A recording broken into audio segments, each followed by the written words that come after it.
Successful হতে গেলে একটা প্রচণ্ড টাফ স্কিডিউলের মধ্যে দিয়ে যেতে হয়। তো আপনার কি মনে হয় যে কতক্ষণ কাজের পর এই সাকসেসটা আসে? সাকসেসের পিছনে না you can't count the number of hours. তুমি ক ঘন্টা দিচ্ছ, ইট ক্যানট বি ডিফাইন্ড।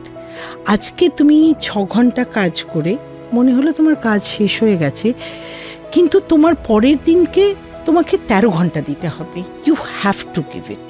আজকে তোমাকে সাকসেসফুল হবার জন্য it's not the number of hours, how much you give passionately. আজকে ফিল্ম ডিরেক্টর তারা মনে করছে আমি একটা শট নেব, কিন্তু সেই শটটার জন্য 7টা শট নিয়ে একটাতে গিয়ে ঠিকছে, তাই তো? Try to understand, to be a perfectionist you have to go on working on it.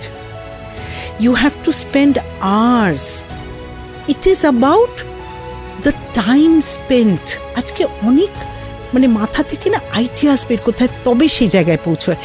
তবে না আজকে সত্যজিৎ রায় কতটা টাইম স্পেন্ড করেছে আমি এটা দেখেছি।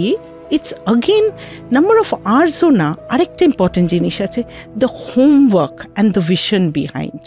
ডেডিকেশনটা লাগে। ডেডিকেশন